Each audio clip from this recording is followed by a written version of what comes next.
Welcome to Civilspedia, the current affairs digital library. As part of today's discussion, we'll be looking at Future Earth, Rights of Persons with Disabilities Act 2016, and Jiribam Tupul Impal project, a national project, and Banded Sea Krait, a sea snake, and also surgical strike as part of our discussion learning topic and also the mains. First, we'll discuss the Future Earth.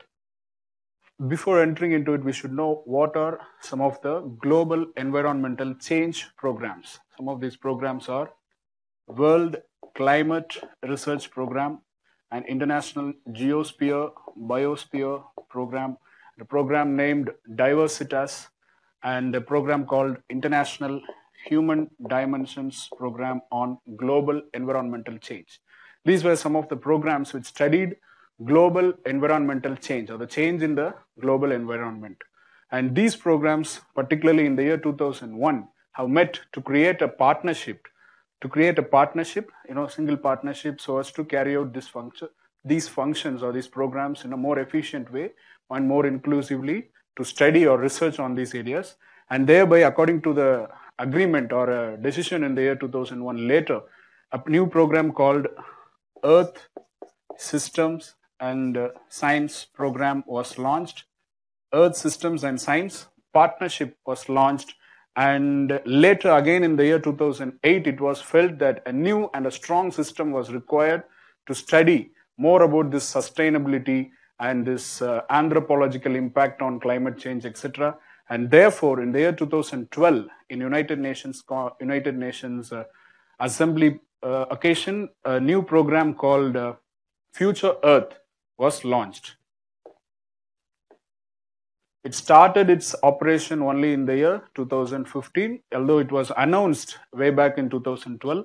And prior to the announcement in the year 2012, a conference called Planet Under Pressure was organized in London, which was a force behind this new program called Future Earth, which is a program designed or meant to be a 10-year program, started in the year 2015, offers international, integrated, collaborative, and solutions-oriented research. This is the prime focus of this program called as Future Earth, to respond to the challenges that the global environment is facing and also sustainable development.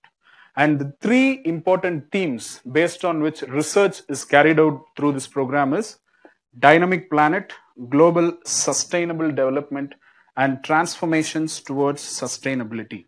These are the three thematic areas based on which research are carried out under this program. This program is also publishing a magazine called as Anthropocene Magazine, which studies about anthropological impact over this global environment and also positive impact on this global environmental change as well. And we should note that the South Asian regional office of this Future Earth is located in India at the Devcha Center for Climate Change at Indian Institute of Science, Bengaluru. And these are some of the important things. And this program is also a result of an alliance formed in the year 2012, for which it was a partnership. It consists of members of International Council of Science, World Meteorological Organizations, and these programs as well. With this, we come to the end of this discussion. Next, we will be discussing the Rights of Persons with Disabilities Act of 2016. We will first see this particular Act of 2016 repealed the Persons with Disabilities Act of 1995. So at present, this is the act that governs, the rights of persons with disabilities. First, we have to see the Act of 1995 defined only persons with disability and person with low vision. And person with disability is defined as a person who has more than 40% of disability as certified. However, which was at present classified under person with benchmark disability. Not less than 40% comes under benchmark. And it also defined person with disability and person with disability having high support needs, which was not available in the previous legislation. And previous legislation discussed about, Central Coordination Committee as part of statutory authority and State Coordination Committee. In its place, almost similar role is being played, similar functions are being carried out by Central Advisory Board and State Advisory Board. These are part of new legislation. And the previous legislation has also introduced this Chief Commissioner at the central government level and also State Commissioner at the level of every state. The same has also been seen in the new legislation, with one spectacular difference is that Section 77, Section 76 and Section 81. Section 76 says that the Chief Commissioner at the central level, whenever he gives a recommendation to the public authority shall take necessary action and has to inform the various actions that are taken from within 3 months of receipt of the recommendation from Chief Commissioner. And similarly, Section 81 mandates when it is recommended by State Commissioner to take appropriate, when it is recommended by State Commissioner to take necessary action within, the appropriate government shall take necessary action, has to inform the State Commissioner within 3 months of receipt of the recommendatory order. And this new legislation has also introduced district level committees, and very importantly, it has also established special courts. And they have also established this national fund for persons with disabilities, and very importantly, which was absent in the previous legislation, they have also introduced this offences and penalties chapter, which mentions, for example, if a person with disability is insulted, the offender could get maximum imprisonment of even 5 years in prison, land up in prison. These are all various sections which were absent in the previous legislation of 1995, and since 2016 came into force in the year 2017. With this, we come to the end of this discussion.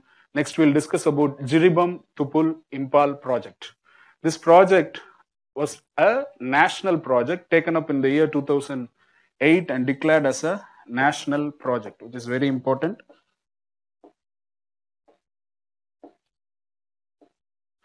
And it is a broad gauge railway project. When we mean broad gauge, the distance between the inner face of rails will be around 1.676 meter. In other words, this is also called as 1676 millimeter. Whereas a meter gauge is exactly 1 meter, the distance between the inner face of the rails. And this Jiribam is in the western part of the state of Manipur. And Impal is the capital, and the distance between Jiribam and Impal in this railway project comes around 111 kilometer. And it is being constructed by Northeast Frontier Railway, and first section consists of around 84 kilometer, and the distance between Jiribam and Tupul. And the second section is from Tupul to Impal. And because of the elevation level, that Jiribam is around 37 meter above sea level, whereas this capital Impal is around 780 meter above mean sea level. Therefore, in order to streamline the gradient or slope, they have to go for construction of around 148 bridges and 45 tunnels to streamline the gradient.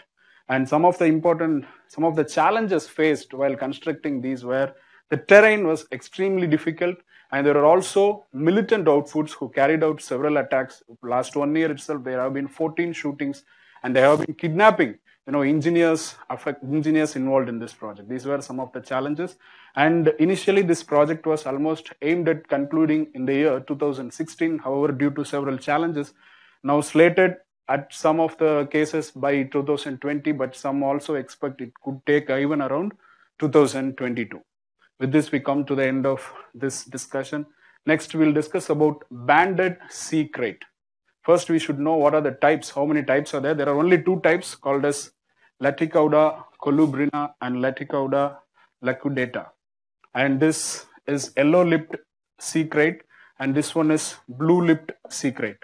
And sea kraits are nothing but sea snakes.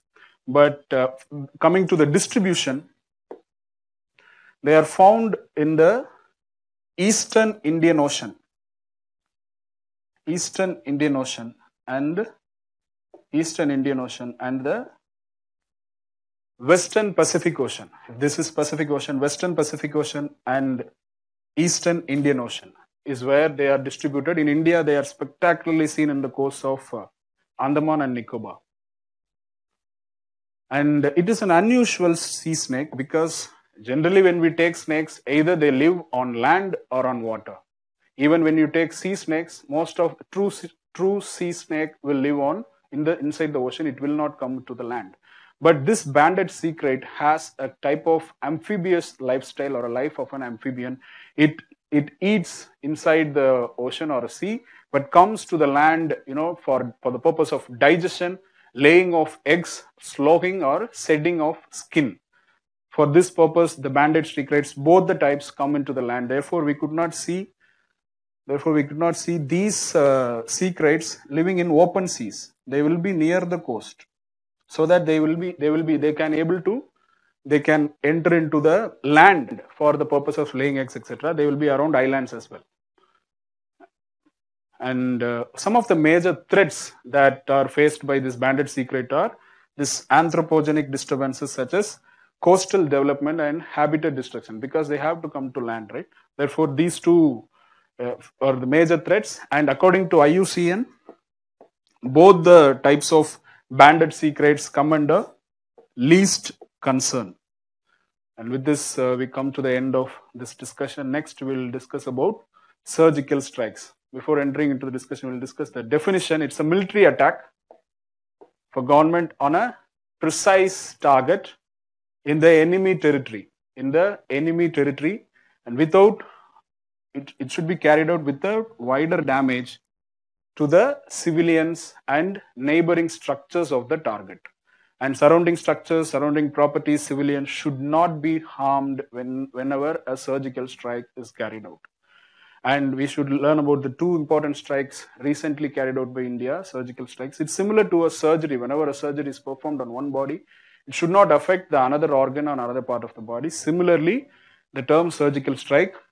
In the year 2015, 18 Indian soldiers were killed, according to Indian government, by the Naga insurgents who came into Indian territory and killed 18 Indian soldiers and went again inside the territory of Myanmar. And based on intelligence, and in the same year, commanders of Indian Army entered into the territory of Myanmar, according to some reports, entered 8 kilometers into the territory of Myanmar and killed around 38 Naga insurgents and leaving 7 of them injured in the year. And one important thing to note is that some of the reports say that Myanmar government did not acknowledge that such an attack carried out in its territory. And in the year 2016, in the month of September, in Uri, again almost 18 Indian soldiers were killed by Pakistani terrorists who came from or infiltrated from the border of Pakistan. And in order to send a message, from 11 days from the attack on Uri attack, India has launched the surgical strike on the midnight of around September 28, 29, and it was carried out for some 3-4 hours inside the territory of Pakistan-occupied Kashmir. And according to then Director General of Military Operation, it was said India has caused significant casualties to the terrorists who were landed in those camps so as to enter India and cause destruction in Indian territory. So the two recent surgical strikes carried out by India, and India also openly acknowledged and that it has carried out, and recently in 2018 has also published a video. And coming to various implications, and India has faced such attacks on Indian army. Our army soldiers were died, and therefore some nations who provide some base to this terrorists to carry out attack in India, particularly Pakistan. And Indian foreign policy cannot remain weak. At times we have to show that we have potential to carry out some attack or offensive or bit aggressive, so as to send a message that India will not remain silent to protect its citizens and its soldiers. And therefore, the surgical strikes are very important short-term message. But whenever we carry out this, we should also have international nations on board when we carry out such attacks, because these attacks are carried out inside the territory of another country. Pakistan did not acknowledge that India has conducted such surgical strike in its territory, because if it accepts it, it is a blot or compromisation of the sovereignty of Pakistan, and therefore it has to answer the public reaction in Pakistan, which will escalate into a conflict, which has power to escalate into a war. And therefore some nations do want India to engage into such conflict or asymmetric warfare with nearby countries, so that the entire region of South Asia will burn under this political problems, rather than solving all these political problems to move forward towards economic arena. Just like how economically the European Union or European Economic Region is shining. And these are the things we should have in mind. And we should know that United States, or be it Russia in the year 1979 has occupied Afghanistan, and from after 9/11 attacks, United States also occupied Afghanistan. And in order to protect the interest of our country, it is not that much casualty that we have caused, and we have only targeted precise camps where terrorists were taking training or planning to enter India through infiltration. And some of the defense experts have also said that the infiltrators enter India, which means our borders are not that secure, which is also a focus, which should also be focused. And Indian government has to take appropriate steps to secure the borders, so that no one can come into the Indian territory and cause destruction to the soldiers or the people of India and the sovereignty of India. With this, we come to the end of this discussion. The PowerPoint presentation in the form of PDF is also attached, and we request you to like, comment, and subscribe to our YouTube channel for more updates and videos. Thank you.